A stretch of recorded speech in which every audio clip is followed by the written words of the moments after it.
Right, you're recording right now, so whenever you're ready, go ahead and stand up, just like you would at a regular debate tournament, right?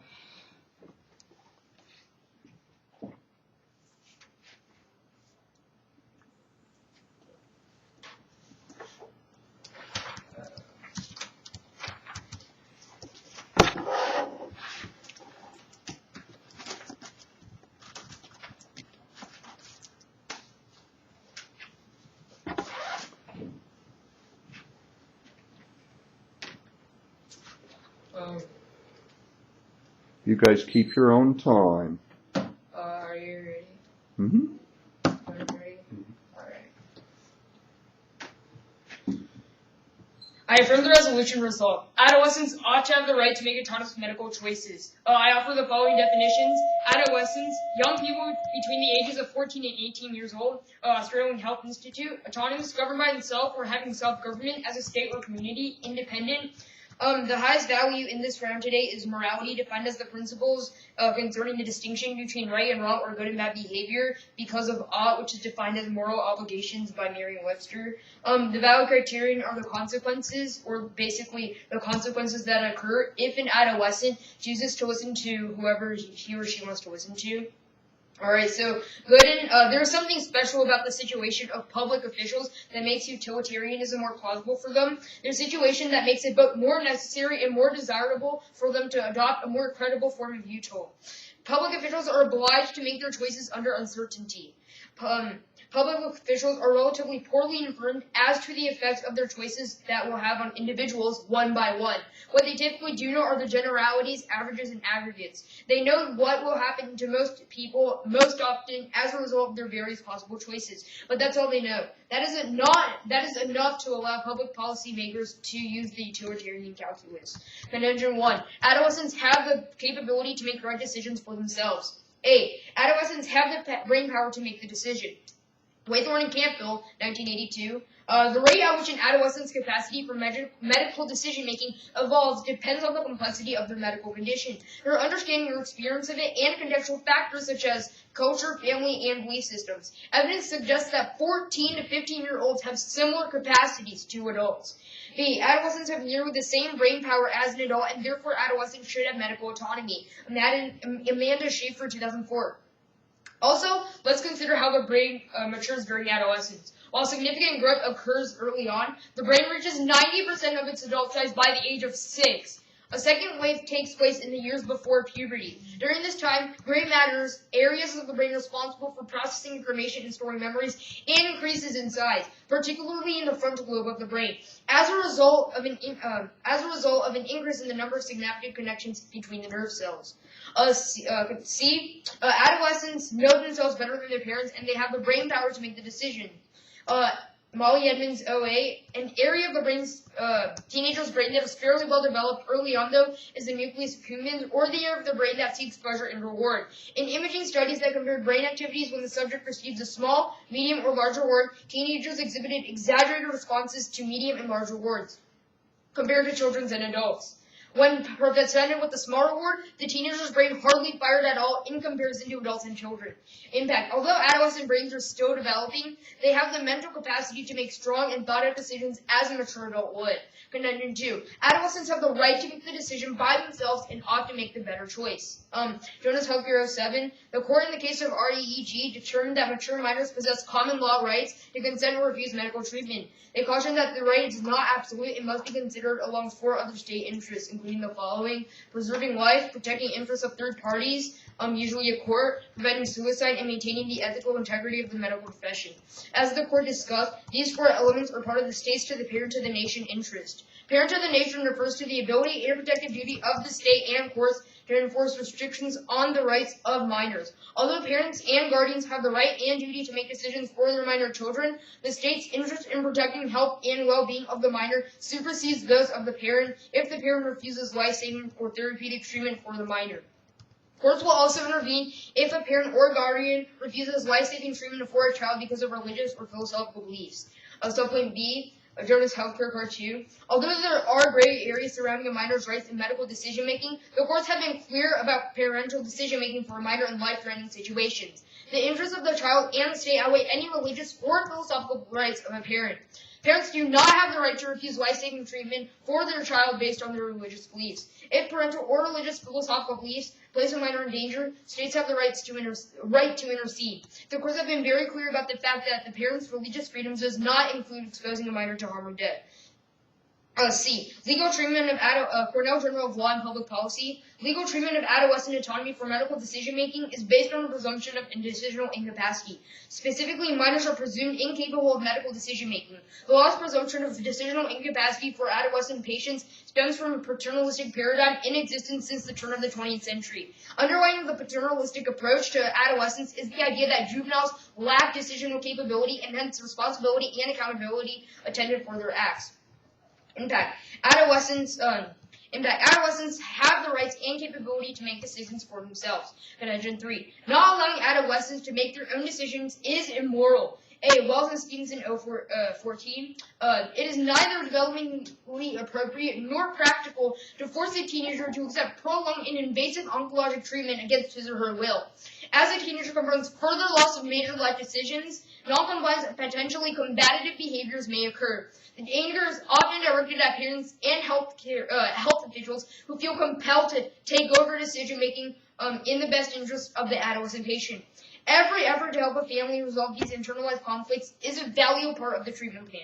Case impact. Adolescents ought to have the right to make autonomous medical choices because it is immoral to force them to accept medical treatment, unjust to ignore rights adolescents have, and because adolescents understand the situation and have the brain capability to make decisions on their own. For these reasons, Judge, please go affirmative because giving adolescents autonomous medical choices is the right thing to do. Good, Vincent. That was really good. How much time did you use? 6:01. All right. Good. All right. Ready? Are you ready for CX? Yeah. Wait, 1 second.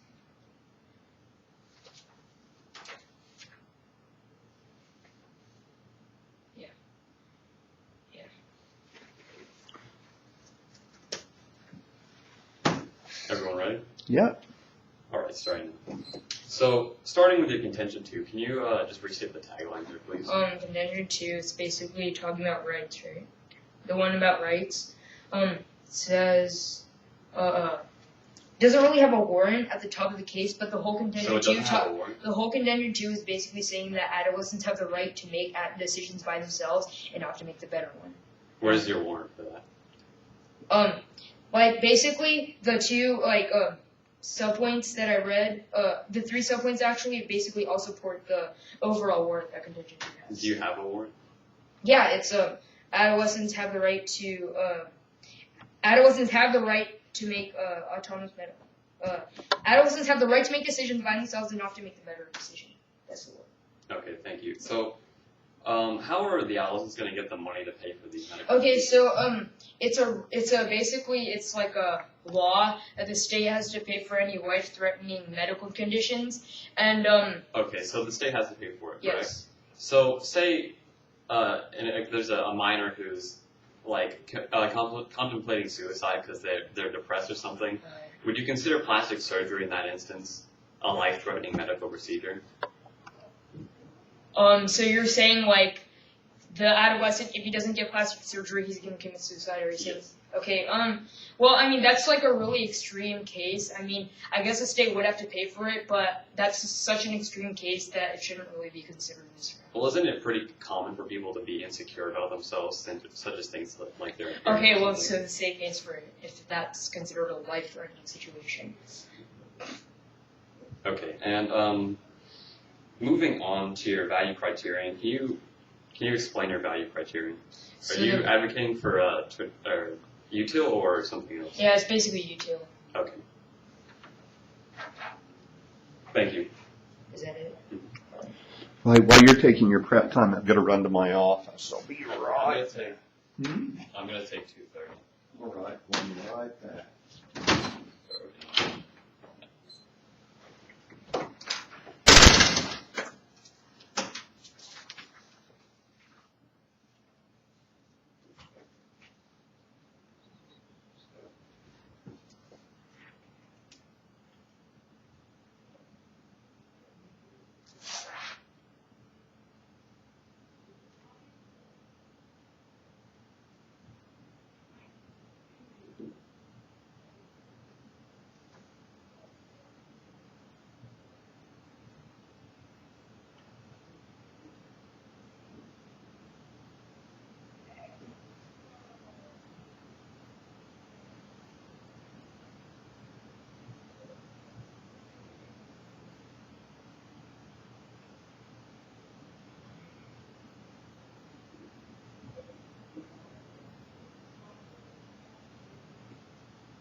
2 minutes and 33 seconds. Great. All right, so as a brief off-time roadmap, I'm going to start by reading my speech, then moving on to attack my opponent's case and give some reasons why I should win the round. Great. Sounds good.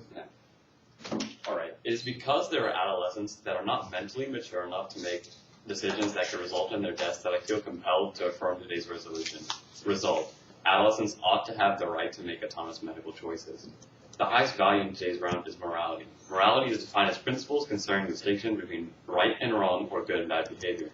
Morality is most important in today's round because it is through morality that all human actions and interactions are determined to be good or bad.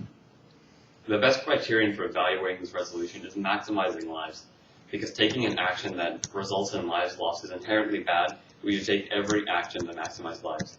Contention 1. Statistics show that adolescents are the most likely to forego healthcare or treatment. Archegoni proves through empirics that minors decide to forego healthcare more than an adult. The overall average rate of self-reported foregone healthcare was 18.7%. Interestingly, of the adolescents surveyed, those who practice risky behaviors, such as smoking, drinking, and sexual activity, have forgone healthcare services at a rate higher than the average.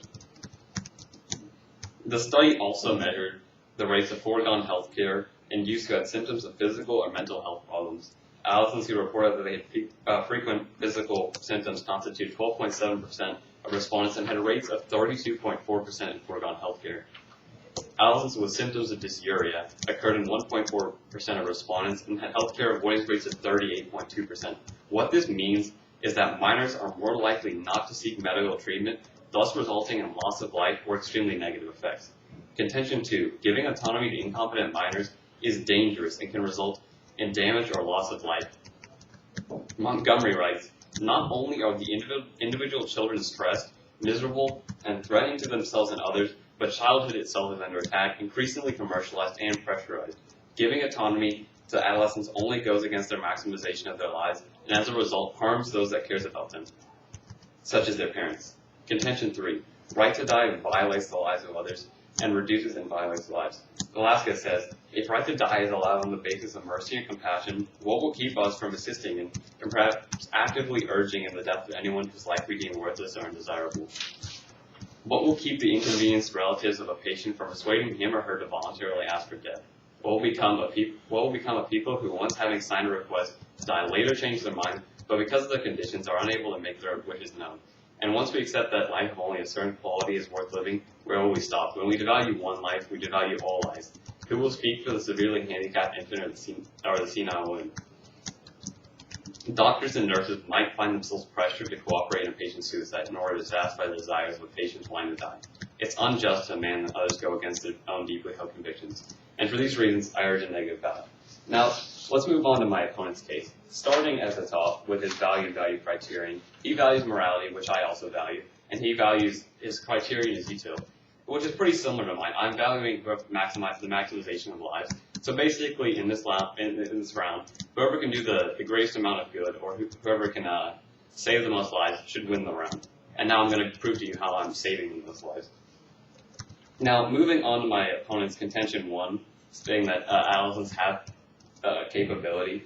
Even if they do, I've proven to you through my contention 1 and my Archegoni card that more often than not, they're making bad decisions that lead to bad effects, unlike adults.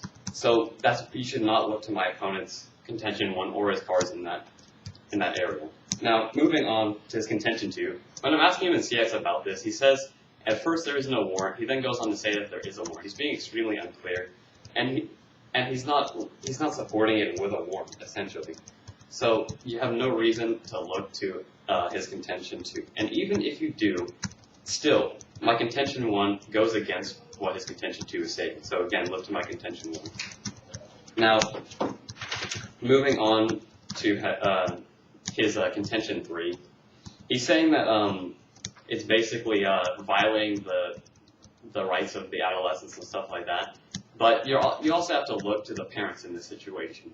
Even if you give medical autonomy to the adolescents, you're going to be violating the parents' autonomy, and you're going to be violating the parents' lives in general. So that's not a reason you should look to his contention 3.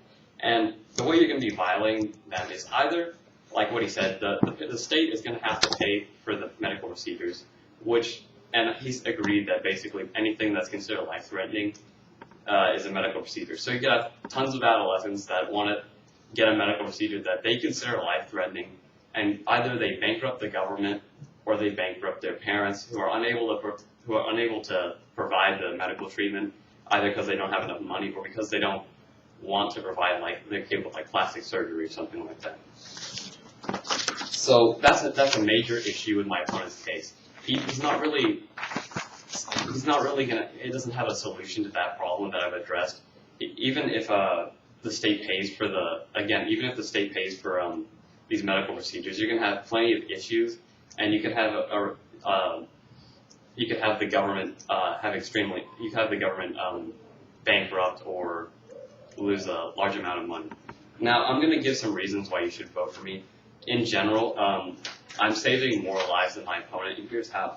I'm the one, by not giving the adolescents medical decisions, they're not going to make bad decisions that I've proven to you that they will make through my contention 1, 2, and 3.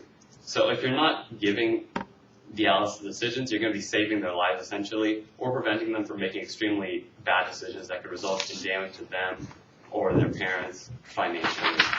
So for those reasons, you should look to the negative. Thank you. I now stand open for CS. All right.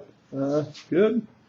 Okay, so for your contention 1, did these adolescents have like autonomy or anything in which they forego the healthcare? It doesn't specify in the card. It's just saying. So you're saying like the parents could have like said that rejected that health treatment?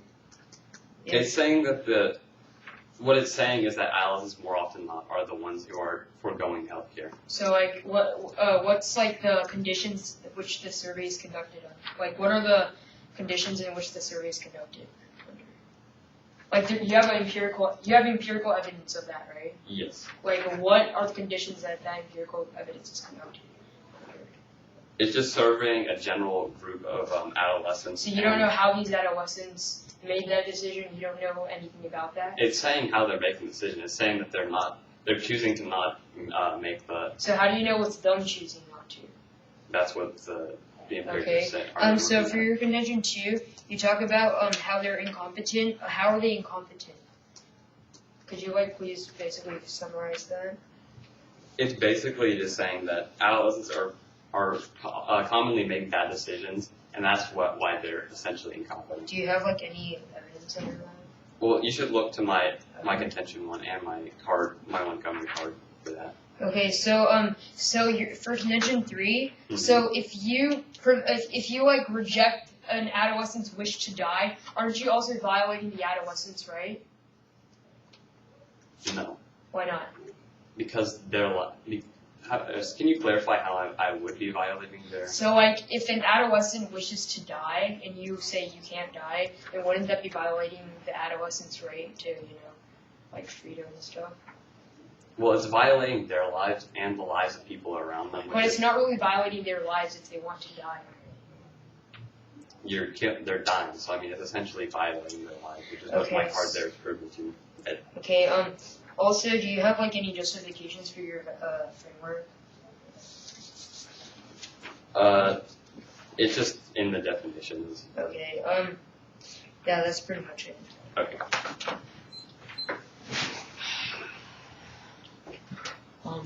Brad? All right. One thing on your roadmap, you said that you're going to offer some voting issues at the end of your NC. Typically, you do that in your NR, right? Right. It's no big deal. Most people wouldn't even know that.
Alright. All right. That was 2 minutes and 11 seconds. So in this speech, I'll basically be addressing my opponent's case, and then I'll be addressing the attacks my opponent made on my case. Okay. So time charts. Yeah. So my opponent's framework is basically the same as mine. His value is exactly the same, and his criterion is basically utilitarianism. So basically, our frameworks are the same. So basically, I agree with my opponent on whoever upholds the maximum number of adolescents who live basically wins the round. So my opponent, he heavily relies on his contention 1. His contention 2 and CX, I asked about how are they competent, and he says that you can look to my contention 1. So his contention 2 is already gone from the CX because he basically merged his contention 2 into his contention 1. And so basically, if I address his contention 1 and 2 are both gone. So he talks about how adolescents make the poor decisions because they don't have the mindset, the mind capability, and all of that stuff. But he doesn't really have anything on like the background of them. He keeps on saying like adolescents made the decisions on them for themselves, but like you can't really do that in the current status quo because the autonomy. Medical autonomous choices for adolescents, the right hasn't been implemented yet. So there's really no way that an adolescent could have made the decision on his own. So basically, he's contradicting himself because he's saying that adolescents made the decision on their own, but there's no way that that could have happened because the autonomous medical choices for adolescents hasn't been implemented yet. So the parents must have played a role in there somehow. So basically, that helps my case. So his contention 1 could be basically moved into my case because he's supporting that, in the current status quo, adolescents are being denied, healthcare access. So go to contention 3. Let's look at his contention 3. He's in CX, basically, he's talking about like how we're violating the adolescents, we're violating other people's rights. But if an adolescent wants to die, you're violating the adolescent's right. If the adolescent wants to die and you're preventing him from dying, you're violating the adolescent's right. So why should we value the parents more than the adolescents? So now back to my case. For contention 1, he cross-applies his contention 1 to my contention 1. He doesn't even address any of the neurobiological studies that my contention 1 provides. So therefore, and I already took down his contention 1, so my contention 1 still stands untouched. Contention 2, he talks about how I have an unclear warrant. Just because I don't have a warrant, which I do, that doesn't mean that the stuff in it is complete gibberish and it doesn't do anything to this round. He says that I don't have a warrant and that I was unclear in CX. Clearly, I said that my warrant was clearly talked about how adolescents have the right to make decisions by themselves and often make the better one. For contention 3, again, he cross-applies contention 1 and also talks about how we're violating the parents' rights to talk about, we're violating the parents' rights to kill if we satisfy the adolescent's wishes to die. Again, why should we value parents' rights more than adolescents' rights? My opponent really didn't make that clear. Also, my opponent keeps on talking about death and death and death. Not all medical procedures involve in a life and death situation. My opponent basically talks about like how the government will become bankrupt, and how the after effects of giving the adolescents money to do their life-saving treatment could affect the adolescents. However, this isn't really the burden of the affirmative. The burden of the affirmative is to just show like how the adolescents are gonna do this. It doesn't really matter what's gonna happen after that, and it's not really the adolescents, the affirmative's burden to prove that, the after effects will be good. So for those reasons, Judge, please vote affirmative. Thank you. All right. How much time?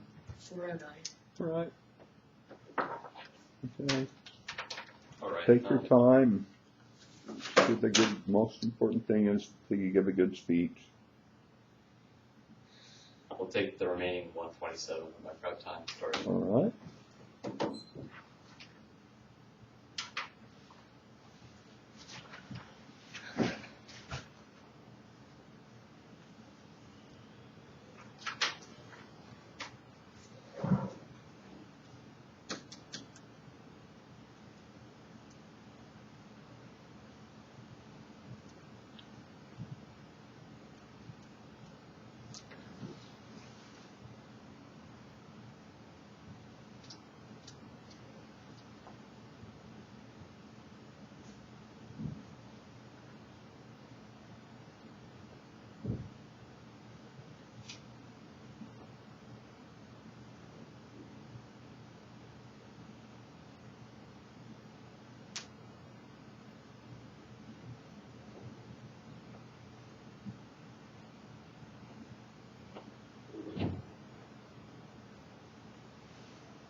Sorry, my phone's.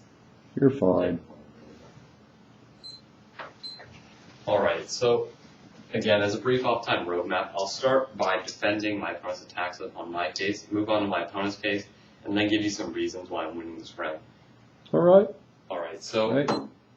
starting off, again, he agrees that the whoever proves that whoever can maximize the most lives, or essentially util, wins the round. So starting off, my opponent attacks my contention 1, stating that it's basically contradicting itself because adolescents don't have the right to make autonomous medical decisions in some areas, but this is not true. In certain states and countries, adolescents do have are allowed to make autonomous medical decisions, which is how these empirics were taken. I'm going to show you, and I'm going to read you a card that states that proves that. So Hill says all states have statutory exceptions allowing minors to consent to medical treatment for at least some purposes.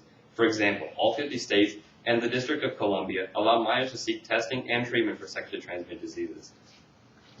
All right, so essentially, my opponent's attack upon my contention 1 is thrown away because of through that card, and basically that means his contention 1 and contention 2, my attacks on his contention 1 and contention 2 still stand. So again, you should look to my contention 1 and not look to his contention 1 and 2 because of that.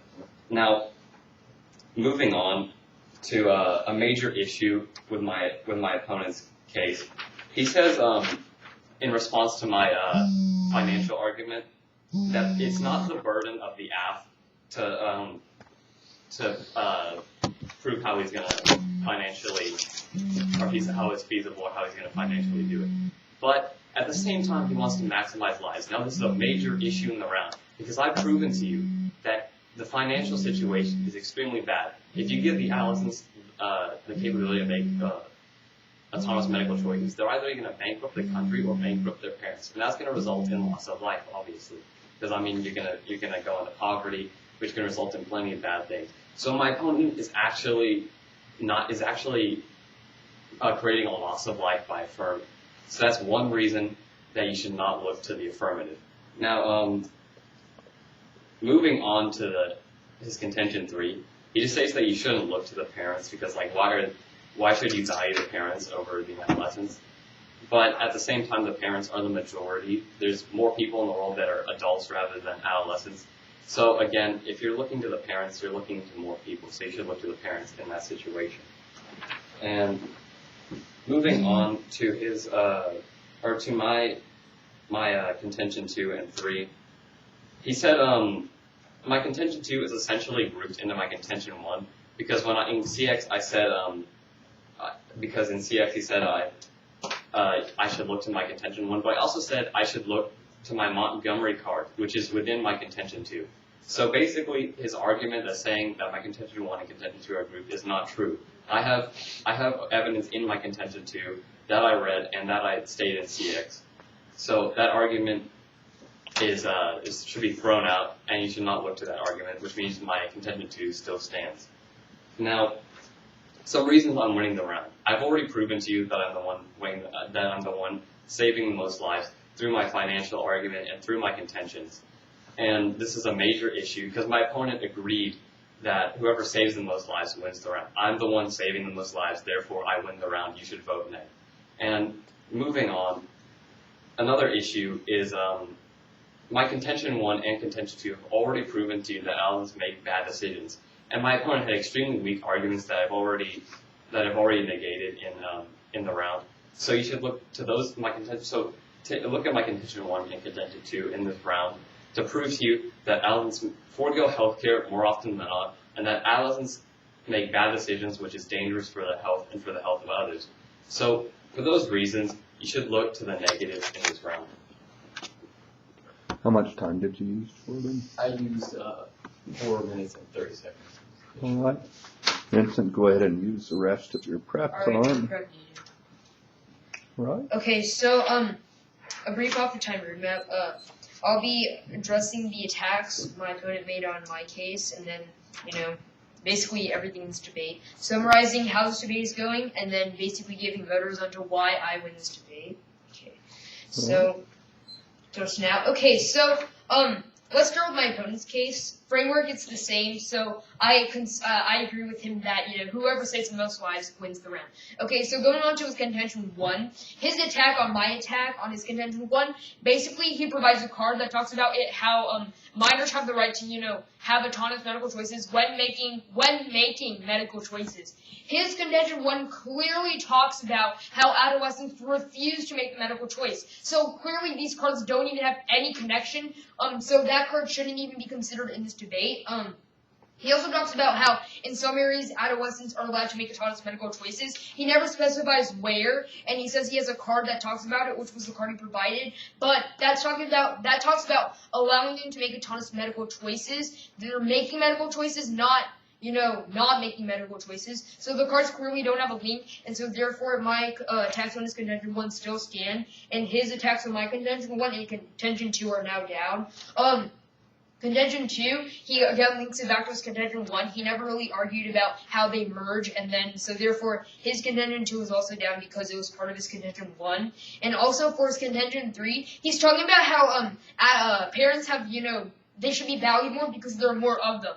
Yes, there are more parents in this world. However, parents with adolescents, they're about equal. So basically, on average, there are probably more than 2 children in one parent's household who are adolescents. So parents, so basically, if you're like 60 years old, you're still a parent. However, your children are not adolescents, so you do not count in the evaluation of this, parent and adolescent balance. So there goes his contention 3. So now going on to my contention 1 and 2, he has basically no attacks on it. He just talks about how he's going to cross-apply his contention 1. This is a major flaw my opponent made because of his contention 1 being down, being obliterated. My contention 1 and contention 2 still stand.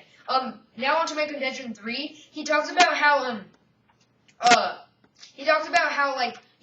gonna bankrupt the parents if the adolescents still have the life-threatening, if the adolescent have the right life-threatening situation. Well, wouldn't it happen anyways in the negatives world, status quo? Because if an adolescent wants life-threatening treatment, the parents are still gonna have to pay for it. So wouldn't they still bankrupt themselves? So my opponent is basically making an argument that is gonna happen in both worlds. So therefore, the argument should not be considered in the decision of this round. So now on to voters. My opponent's case is completely gone. I addressed every single one of his cases, contentions, and they're all down. My case still stands. He basically barely even touched it. For my contention 2, he said I didn't even have warrants, which I clearly do. Basically talking about how adolescents have the right to make decisions, and they have the capability to do so. And for those reasons, Judge, because my case is still standing and my opponent's case is not, please go affirmative. Thank you. Okay, a couple of things for both of you. I want you to pre-write extensions for both sides for your AF cases and your neg cases for these tournaments, right? Well, you're still going to extend it at a local tournament, right? I mean, you're still going to make the extension just because I think the weighing part is really persuasive, and for the types of judges you get at local tournaments, the persuasive weighing, it gives you the opportunity